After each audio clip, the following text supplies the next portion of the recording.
Welcome to digital GK classes. तो देखिए, हिंदी का जो है पैसेज मैं हर दिन कराती हूँ और आज भी आप सभी के लिए एक बहुत अच्छा पैसेज जो कि ऑनलाइन एग्जाम में पूछा हुआ है।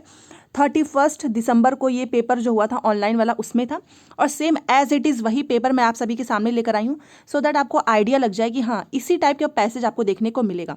काफ़ी एकदम से लैंग्वेज को एकदम घुमा के पूछा हुआ है, बट आप देखना कि मैं केवल एक बार पैसेज पढ़ के आपको कितना आसानी से, जो कि मैंने हमेशा बोला है कि बार बार ऊपर पढ़ने की ज़रूरत नहीं होगी, वो मैं आपको बस लास्ट में एक बार बताती हूँ कंफर्म करने के लिए। देखिए, यहाँ पर ये वर्ड है, यहाँ पर ये वर्ड है। अदरवाइज जब मैं खुद पैसेज करती हूँ एग्जाम में तो मैं कभी भी एक बार पढ़ने के बाद दोबारा से कभी नहीं पढ़ती हूँ। क्रॉस चेक आप कर सकते हो, क्रॉस चेक करने में कोई दिक्कत नहीं है, क्योंकि क्रॉस चेक में अपना आंसर कंफर्म करना होता है, ना कि आपको पूरा पढ़ना है। तो सारे ट्रिक्स आपको स्ट्रैटेजी फॉलो करनी है। जो लोग स्टार्टिंग से जुड़े हुए हैं उनको बहुत फ़ायदा हो रहा है और मुझे बहुत खुशी होती है कि अगर मैं थोड़ा भी मेहनत आप सभी के लिए कर रही हूँ, उसका फ़ायदा आपको हो जाए, आपका एग्जाम क्लियर हो जाए, तो इससे बड़ी बात मेरे लिए कुछ नहीं है। तो रेगुलर बेसिस पे सारे पैराग्राफ जो हैं, जो भी पैसेज है वो स्टार्ट है, और जो लोग देखना चाहते हैं वो प्लेलिस्ट बनी हुई है हिंदी की, आप वहाँ पर जाकर देख सकते हैं। जिसे सीडीपी का देखना है या फिर ईवीएस के भी बहुत अच्छे क्वेश्चंस हैं, इवन एसएसटी के भी मैं क्लासेस लेती हूँ हर दिन रात में 8 बजे, तो आप वो भी देख सकते हो, सारे सब्जेक्ट्स के हैं। तो चलिए इसको देखते हैं। देखिए, सबसे पहले मैंने आपको हमेशा बताया है कि ये देख, पहले आपको क्या करना है, पैराग्राफ का एक आइडिया ले लो कि अच्छा इतना बड़ा सा पैराग्राफ है, ठीक है, कितने क्वेश्चन हैं इस पैराग्राफ से, ये भी देखना चाहिए। 91 to 99 मतलब अच्छे खासे क्वेश्चन पूछे हुए हैं। अब क्या करना है, सीधे पैराग्राफ में नहीं जाना है, सबसे पहले क्वेश्चन देखना है। क्वेश्चन को देखकर एक आइडिया अपने दिमाग में बिठाना है कि इस पैसेज से जो है क्वेश्चन कौन कौन से टाइप्स के एग्जामिनर ने उठाए हैं। तो चलो देख लेते हैं। सबसे पहले देखना है कि क्वेश्चन क्या है, जिनके अपने कोई खंडहर नहीं, रेखांकित शब्द से आशय है। अब ये खंडहर वाला पॉइंट मैं उठा लूंगी और अपने दिमाग में रखूंगी कि खंडहर जो है एक क्वेश्चन में पूछा है, और जैसे ही मैं पैराग्राफ पे जाऊंगी खंडहर जैसा कुछ दिखा तो मेरे दिमाग में क्लिक कर जाएगा कि हाँ, ऐसा क्वेश्चन जो है पूछा हुआ है। अब ऑनलाइन एग्जाम है तो पैराग्राफ के सामने एक ही क्वेश्चन देता है और कोई क्वेश्चन नहीं रहता है, आपको उसके लिए दूसरे मतलब स्विच करना पड़ेगा। तो चलो फिर भी एक आइडिया तो ले ही लेते हैं ताकि हमारा जो है एक बार में काम हो जाए। अब दूसरा देखना है, शहर के दूसरे घरों में चला जाता हूँ, दूसरे घरों से लेखक का क्या आशय है। मतलब इसमें जरूर कोई दूसरे घर की बात चल रही है। एक तो पहले खंडहर की बात थी, अब इसमें दूसरे घर की बात हो रही है, ये भी दिमाग में आ गया। चलो दूसरा देख लेते हैं कि लेखक के अनुसार कौन से शहर दुर्भाग्य हैं। मतलब इसमें लेखक जो है एक दुर्भाग्य शहर की बात हो रही है। तो 3 क्वेश्चन ही देखना। देखो, सबसे पहले पूरा क्वेश्चन याद करने की जरूरत नहीं है, आपको अपने दिमाग में की वर्ड्स रखने, यही ट्रिक होती है। एक वर्ड को पकड़ लीजिए, बस इतना ही चाहिए। शहर दुर्भाग्य इसमें पकड़ लो, इसमें देखो दूसरे घर की बात हो रही है, इसको अपने दिमाग में रखना है, और इसमें देखो खंडहर की बात चल रही है, उसको अपने दिमाग में रखना है। और पैराग्राफ में मैंने हमेशा बताया है, पैसेज में 1 से 2 नंबर के ही ग्रामर आते हैं, बहुत ईजी होता है, इसके लिए अलग से पढ़ने की ज़रूरत नहीं है। तो चलिए अब हम अपना स्टार्ट करेंगे सबसे मोस्ट इंपॉर्टेंट काम, क्योंकि हमने क्वेश्चंस को अपने दिमाग में रख लिया है। देखिए, पहले यहाँ से पढ़ते हैं। मैं अक्सर सोचता हूँ कि वे शहर कितने दुर्भागे हैं जिनके अपने कोई खंडहर ही नहीं है। देखो, खंडहर का क्वेश्चन पढ़ा था यहाँ पर और ये ऐसा कुछ पूछा है, बट क्या बात है, ये इसके लिए हमको थोड़ा सा और आगे पढ़ना होगा। खंडहर ही नहीं है, उनमें रहना उतना ही भयानक अनुभव हो सकता है जैसे किसी ऐसे व्यक्ति से मिलना जो अपनी स्मृति खो चुका है, जिसका कोई अतीत नहीं है। अगर मुझसे कोई नरक की परिभाषा पूछे तो वह है हमेशा वर्तमान में रहना, एक अंतहीन रोशनी जहाँ। देखिए, यहाँ तक आपने पढ़ लिया कि यहाँ पर कितनी बात हो रही है। मतलब यहाँ पर एक ऐसा बात हो रहा है कि एक शहर कितना दुर्भागा है जिसका कोई खंडहर ही नहीं है। खंडहर का क्वेश्चन पूछा है और आपको ऐसा नहीं करना है, मैं आपको समझाने के लिए ऐसा कर रही हूँ, आपको एक बार में ही पढ़ना है। तो उनमें उतना रहना ही भयानक अनुभव हो सकता है जैसा मानो कोई एक ऐसा व्यक्ति हो जिसने अपना मेमोरी जो है वो खो दिया हो, जिसका कोई अतीत ही ना हो। अगर मुझसे कोई नरक की परिभाषा पूछेगा तो मैं यही बोलूँगा कि हमेशा वर्तमान में रहना, ये क्या है, एक नरक की परिभाषा।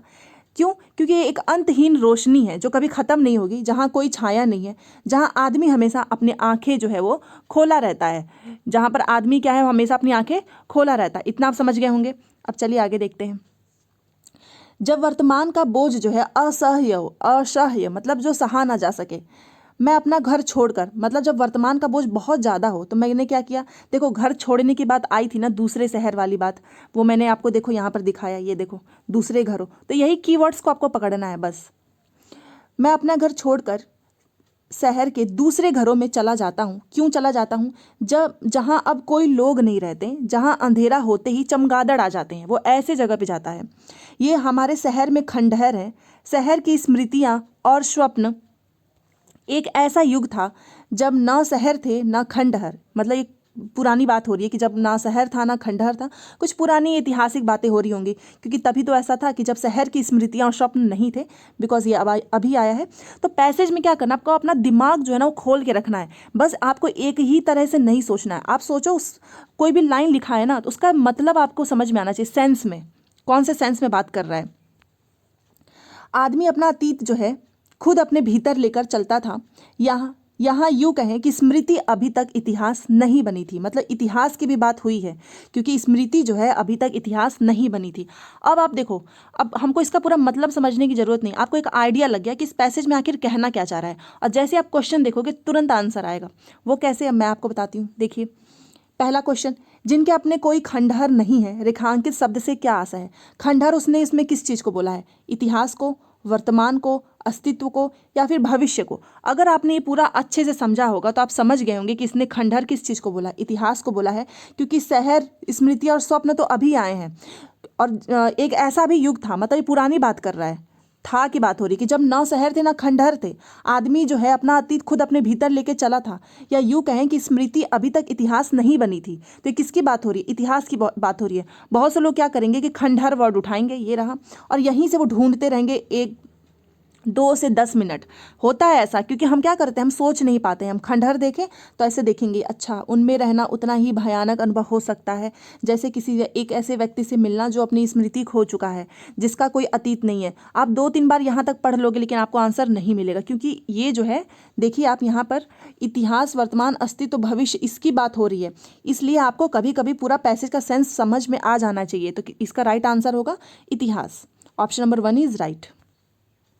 नेक्स्ट क्वेश्चन 92, शहर के दूसरे घरों में चला जाता हूँ। दूसरे घरों से लेखक का क्या आशय है? अब देखो, दूसरे घर का आपको मैं एक बार बताना चाहूँ। ये देखिए, वो दूसरे घर में चला जाता है, कहाँ पर? जहाँ पर कोई लोग नहीं रहते, जहाँ अंधेरा होते ही चमगादड़ आते हैं। ये हमारे शहर में खंडहर है।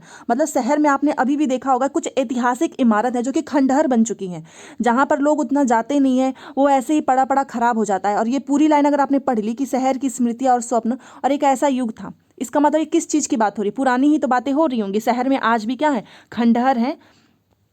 तो चलिए देखते हैं इसमें क्या चीज़ लिखा हुआ है। तो शहर के दूसरे घरों में चला जाता हूँ। दूसरे घरों से लेखक का आशय क्या है? मित्रों के घर। मित्र की कहीं बात नहीं हुई है। पैसेज करने का एक ट्रिक ये बताती हूँ कि अगर आपको लगे कि यार मुझे एकदम से नहीं समझ में आ रहा है, चारों ऑप्शन तो कहीं मुझे समझ ही में नहीं आ रहा है, तो अपने दिमाग में लगाओ। आपको क्या करना है? ऑप्शन को पढ़ना है। मित्रों के घर, पूरा पैसेज में देखना क्या कहीं भी मित्र वर्ड का जिक्र हुआ है। नहीं हुआ है तो तुरंत काटो। ऐतिहासिक इमारत, ऐतिहासिक मतलब इतिहास की तो कुछ तो बातें हुई ही है ना, लास्ट में आपने देखा होगा, तो इसका तो है। अस्थायी निवास की भी बात क्या हुई है? बिल्कुल भी नहीं।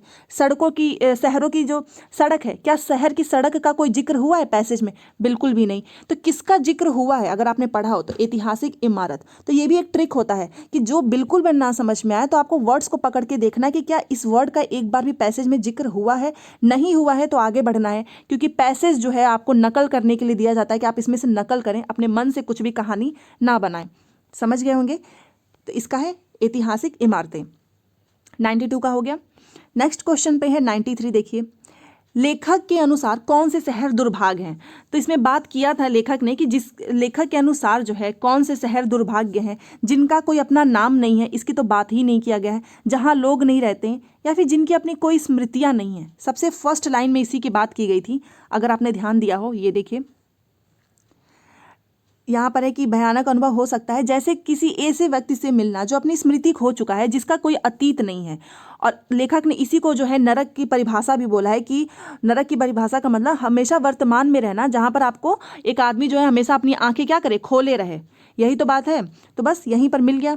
तो चलिए अपना थोड़ा सा दिमाग लगाएंगे और आंसर हमारा हो जाएगा। 93 तो हो गया नहीं, हाँ यही चीज़ है। देखिए, तो लेखक के अनुसार कौन से शहर दुर्भाग्य हैं? किसकी बात हो रही है? जिनकी अपनी कोई स्मृतियां नहीं है, वो क्या है? वो एक वैसे ही तो दुर्भागे हैं जिनको अपना पता ही ना हो कि अभी वर्तमान में क्या चल रहा है, उनको कुछ याद ही ना हो। तो लेखक के अनुसार ऐसे शहर भी क्या है? दुर्भागे हैं, जहाँ जो है जहाँ पर जो लोग हैं उनकी कोई स्मृतियां नहीं है। तो ये अपने मन से थोड़ी ना मैंने आपको बताया, ये पैसेज में ये लाइन लिखी हुई है। तो 93 का 3 हो गया। अब 94 देखिए, लेखक के अनुसार नरक की परिभाषा क्या है? ये मैंने अभी आपको बताया है, सदैव वर्तमान में रहना लेखक के अनुसार जो है नरक की परिभाषा है, क्योंकि यहाँ पर व्यक्ति जो है हमेशा अपनी आंखें जो है वो खोले रहता है। ये भी आपको मिल गया। देखो बस एक बार पैसेज पढ़ना है, और जो लोग पैसेज को करना चाहते हैं वो एक बार मेरी बात ये मानिएगा, आप वीडियो को पॉज करके एक बार खुद से जो है पैसेज पढ़ के आंसर एक बार निकालने की कोशिश करना, और मुझे बताना कि कमेंट में आपके कितने सही हुए हैं, क्योंकि इससे आपको आइडिया लगेगा कि आप भी जो है सीख रहे हैं। तो ये हो गया सदैव वर्तमान में रहना 2। चलिए 95, वर्तमान में रहने से क्या आशय है? लेखक ने बात किया है इसमें कि वर्तमान में रहने से क्या आशय है। अपने पूर्वजों को याद न करना, क्या पूर्वज की कहीं पर भी आपने बात सुनी है? बिल्कुल भी नहीं।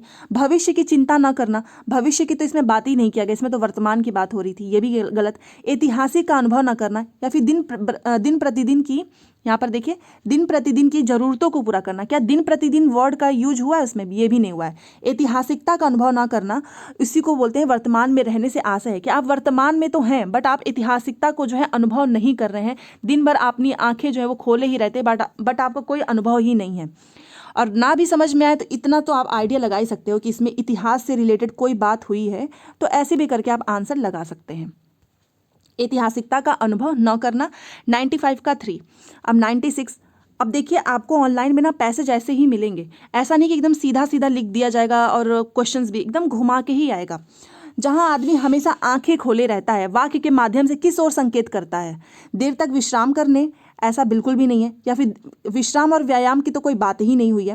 रात में भी जगना, या फिर रात में गहरी नींद से सोना। वो हमेशा अपनी आंखें खोले रहेगा तो क्या सोएगा? नहीं, वो तो जागेगा तभी तो रात में भी जगने से है। तो 96 का हो गया 3। तो क्या ये रात में भी जगना ऐसा कुछ वहां पर लिखा था पैराग्राफ में? बिल्कुल भी नहीं, बट वहां पर एक चीज लिखी थी कि अपना जो है आंखें जो है वो हमेशा खोले रहना, इसका मतलब जगे रहना। तो बस ऐसे ही आपको अपना सेंस यूज करना है। अब चलो 97, सही शब्द चुनना है। जहां होते ही चमगादड़ आते हैं, क्या होते ही चमगादड़ आता है? अंधेरा होते ही। तो ये तो बहुत सिंपल है, 97 का 3, क्योंकि उसमें लिखा ही है पैसेज में कि जैसे ही अंधेरा होता है चमगादड़ आते हैं। अगर मैं आपको एक बार क्रॉस चेक कराना चाहूँ सो दैट आपको थोड़ा सा कंफर्म हो जाए, ये देखिए ये देखिए जहां अंधेरा होते ही क्या है? चमगादड़ आते हैं। समझ गए होंगे आप? तो जो भी मैं आपको करा रही हूँ पैसे से नकल करके ही बता रही हूँ, बस जो मैं स्ट्रेटेजी यूज करती हूँ आपको भी वही करना है। ये भी हो गया देखिए अंधेरा। अब हो गया हमारा क्वेश्चन 98, कौन सा शब्द जो है इसमें से भिन्न है? अब मैं चाहती हूँ कि ये होमवर्क मैं आपको देना चाहती हूँ, क्योंकि बहुत ईजी है। ग्रामर में जिसको डर लगता है आज से उसको नहीं लगेगा, और आप मेरे से 98 ऐसे करके जब टेलीग्राम पे पूछ लेना तो भी मैं बता दूंगी। अदरवाइज टेलीग्राम पे इतने सारे जो कमेंट्स रहते हैं जिसमें से बहुत से लोग बोलते हैं कि रिप्लाई नहीं दे पाते। आप खुद सोचो कि क्या आप एक अकेले वीडियो भी बनाओ, एडिटिंग सब कुछ, कंटेंट, टेलीग्राम हो गया, इंस्टाग्राम पे हज़ारों मैसेज पड़े होते हैं। मैं अपना बस बेस्ट देना चाहती हूँ कि ठीक है अगर किसी का मुझे नहीं दिख पाया तो सॉरी, बट आप खुद सोचो कि इतना नहीं पॉसिबल हो पाता है कि आप 1 बाय 1 एक एक कमेंट देख पाओ। जो हाँ ये है कि जो लास्ट में मुझे जितने भी दिखते हैं कमेंट, उसका रिप्लाई मैं कर देती हूँ। लेकिन आप मुझे इसका बताना, इस बहुत सिंपल है, और ये मैंने आपको बताया है कि आपको ये कैसे करना है। इसमें से भिन्न बताना है, भयानक, भुजंग, भयंकर, भावुक। नहीं आएगा तो मैं इसका टेलीग्राम पे ऐसे 98 नंबर डाल के आंसर कर दूंगी, बट ये आपको ही बताना है। चलिए नेक्स्ट क्वेश्चन पे है 99, ये हमारा लास्ट है। वाक्य में रिक्त स्थान के लिए उचित शब्द भरना है। वे शहर कितने? दुर्भाग्य, दुर्भाग्यपूर्ण, दुखद, या फिर भाग्यपूर्ण। अब ये मैं आपको बताना चाहूंगी कि देखो ये पैसेज में अगर आप जाओगे यहाँ पर देखिए, बहुत से लोग यही करेंगे कि मैं अक्सर सोचता हूँ कि वे शहर कितने दुर्भागे हैं जिनके अपने लिए कोई खंडहर ही नहीं है। तो ये जो दुर्भागे हैं ना, यही वर्ड वहाँ पर नोट कर देंगे और आपका गलत हो जाएगा। और सीटेट ने भी इस आंसर को नहीं माना था, जिन लोगों ने भी किया था ये गलती, गलत हो गया था सबका। ये देखिए वे शहर कितने दुर्भाग्य है, यहाँ पर दुर्भाग्य तो लिखा नहीं है, दुर्भाग्यपूर्ण है, दुखद है और भाग्यपूर्ण है। सबसे पहले भाग्यपूर्ण तो होगा नहीं, वे शहर कितने दुखद हैं ये भी नहीं होगा, इन्हीं दोनों में से होगा। आप खुद सोचो क्या होगा, वे शहर कितने दुर्भाग्य हैं या फिर वे शहर कितने दुर्भाग्यपूर्ण हैं, क्या होगा इसमें? ऑप्शन नंबर 2, क्योंकि वे शहर कितने दुर्भाग्य, हम ये अपने लिए यूज करते हैं कि हमारा जो है मेरी किस्मत कितनी दुर्भाग्य है या फिर वो कितना दुर्भाग्य है, किसी एक पर्सन के लिए यूज करते हैं। आप पूरा होल के लिए करोगे तो वहाँ पर दुर्भाग्यपूर्ण होगा, क्योंकि वहाँ उस शहर में जितने भी लोग होंगे सबके लाइफ में कुछ ना कुछ चल रहा होगा। तो इसको ऐसे निकालना है, इस सेंटेंस से निकालना है। मतलब एक तरफ से यही समझ लीजिए कि हिंदी में जो है सही शब्द जो भरने के लिए आता है, जिन लोगों ने भी सीखा होगा कि सही शब्द का चयन कीजिए, उचित शब्द का, तो इसमें उचित शब्द क्या है, दुर्भाग्यपूर्ण है। तो ऑप्शन नंबर 2 इज राइट। बस यही थी एक कोशिश कि आपको जितना अच्छे से मैं समझा पाऊँ, और शायद आपको इससे अगर हेल्प मिलेगी तो प्लीज़ इसे लाइक ज़रूर कीजिएगा, शेयर कीजिए। चैनल पे पहली बार जुड़े हैं तो चैनल को सब्सक्राइब जरूर कर लीजिएगा, क्योंकि मैं हर दिन आपको कोई ना कोई सब्जेक्ट जो है पढ़ाती ही हूँ, और एक दिन में मैं 3 से 4 जो है सब्जेक्ट के क्वेश्चन जो लेने की कोशिश करती हूँ, और क्लासेस जो है डेली चलती हैं। प्लेलिस्ट बनी हुई है, आप जो चाहे वहाँ से सब्जेक्ट का क्लास देख सकते हैं। और सुबह में जो है आज ईवीएस के क्वेश्चन हुए थे, जिसमें 15 क्वेश्चन मैंने कराए हैं, और ये ऑनलाइन पेपर वाला ही था, जिसका लेवल काफ़ी अच्छा खासा है। बहुत से लोग बोल भी रहे हैं कि हाँ आज उनके उतने ज़्यादा सही नहीं हो पाए हैं। तो जिन्होंने नहीं देखा है वो क्लास देखिए, और आप मुझे बताइए कि क्या सच में आपको लगा है कि हाँ उसका लेवल काफ़ी अच्छा है, क्योंकि अब एग्ज़ाम होगा तो वैसा ही क्वेश्चन आएगा। इसलिए की प्रैक्टिस एंड जितना ज़्यादा हो सके प्रीवियस ईयर क्वेश्चन को एकदम अच्छे से करिएगा, आपका सीटेट जो है 100% क्लियर होगा। Thanks for watching.